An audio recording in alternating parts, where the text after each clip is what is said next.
2, are you there? Is this This Tupelo 2? is Tupelo 2. Ladies and gentlemen, Tupelo, Mississippi, say hello to Jerry Schilling. Jerry Schilling. Jerry Nice warm welcome. Well, and, especially coming from, and I mean this in all due respect, the Bethlehem of rock and roll. there you go. That's nice, Jerry. We are here today celebrating Elvis's 80th birthday, and we had a birthday cake. I saved you a piece. I'll be bringing it to you. We've been celebrating with his music, and we've been talking to some wonderful people. We had Lincoln Sandy and Sam Thompson and DJ and Nurse Marion that's just spoken to us. And all of us have been talking about what this town, what this area meant in Elvis's upbringing in his life. And you know, when you think about it, I only thought about this today as I was driving in. Elvis passed away at 42. He lived here until he was 13. That's over a third of his life was spent in this town and the influence this town had on him. Can you speak to anything about Elvis and Tupelo and the connection between this area and his life? Yes. When I was living in Graceland, it was 1965, and Elvis came down to my room. He said, "You want to go for a ride?" I said, "Yeah, sure." You know, and it was just Elvis and myself. And we had this new sports car. And we get on the new kind of the old way to Tupelo from Memphis, but there was part of it that was being constructed. Right. It took them about the next 30 years. That's Highway 78. Highway 78. But Elvis, on the sports, it was a terror. And the faster he would go, the scarier I would get. And the more he would laugh. And I mean, I could just see this, guys. I could, you know, it would be like, I go, wow, well, you know, if we get killed in this car, you know, at least I'll be with Elvis. It'll be kind of like a James Dean story. But with all the fun and everything going, when he got to Tupelo, I could tell he got quiet. He was thinking. He got out of the car next to, I think it was like the beginning of a museum there at the time. Right. There was a little community center here and a little pool in the house. And there was a sign that was kind of broken, and he was, you know, kind of trying to put it back together. But I knew then, just being with him and observing him, what Tupelo meant to him. I mean, he was in deep, deep thought, and you know, the only other time I saw him that quiet, that thoughtful, and deep in thought is when I went with him to visit his mother's grave. I mean, I think that tells how much that meant to Elvis. Yeah. And how much Tupelo means to Elvis. And it's amazing. Fans from all over. I've met fans today from England and all around the world today that are here celebrating Elvis's birthday.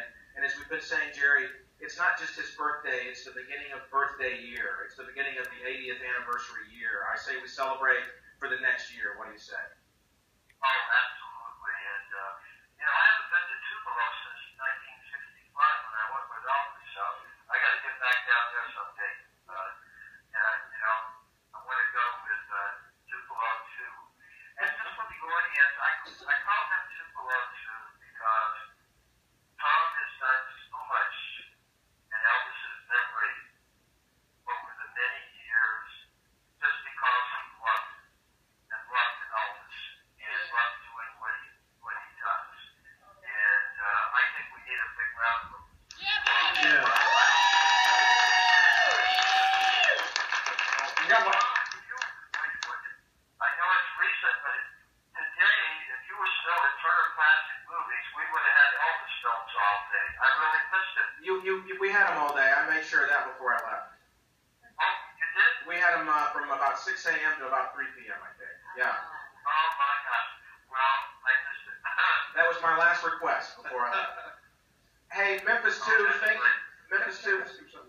Memphis too. We have another special guest here with Jeff Lewis, who is a singer entertainer. He has a question. He's been wanting. He's just been tapping me on the shoulder, wanting to ask you this question. Well, the main thing, Jerry, it's an honor to speak with you. The main thing, I just wanted to tell all my friends I spoke with Jerry Schilling today, really.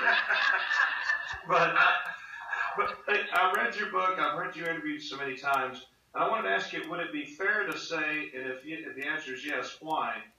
You seemed, out of all the people that you hear interviewed, from the time you met Elvis, when you tell every story you tell about Elvis, it seems like you were in the moment every time, and you seem to know this is special. I'm with this guy from when you first met him up until his unfortunate passing. Every story you tell about him, it's almost like at that time you knew, I'm going to remember every detail of this because this is never going away. Is it fair to say that you felt that way, and if so, why?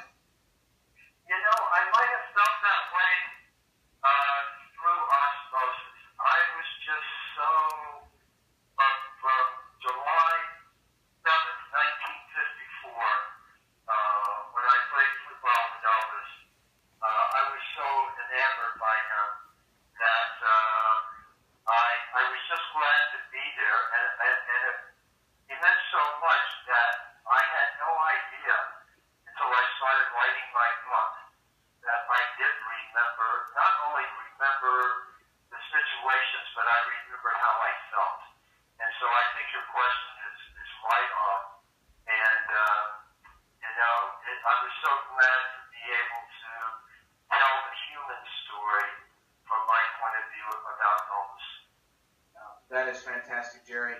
Thank you so much for allowing me to interrupt your afternoon there in Los Angeles, and it's a very special day to have your voice here at the birthplace. I thought it was important that all of my friends I was able to call today, that they were heard at the Elvis birthplace today, and you were a very special part of his life. And we got to get you back in Tupelo. It's been way too long since 1965, and this time I promise I will drive slower if I drive you into Tupelo. Hey, Tom, could I add one thing? Today being Elvis's 80th birthday in January 8th,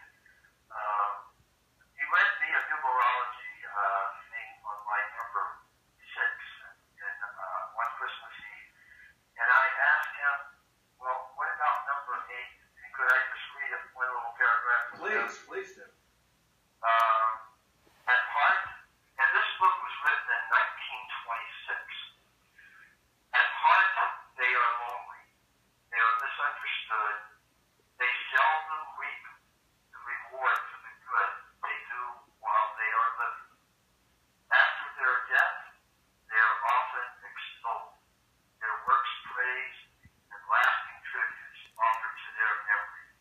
Thank you, fans, for doing that. And I think he was aware of the love and the loyalty he was going to get because he read this to me. So, love on you guys. Thank you, Tom. And happy birthday, Elvis. Thank you, Jerry. Jerry Schilling, thank you, Jerry. I'll call you soon. And my love, Lisa, my love to you and Cindy. Thank you. Thank you, guys. Bye-bye.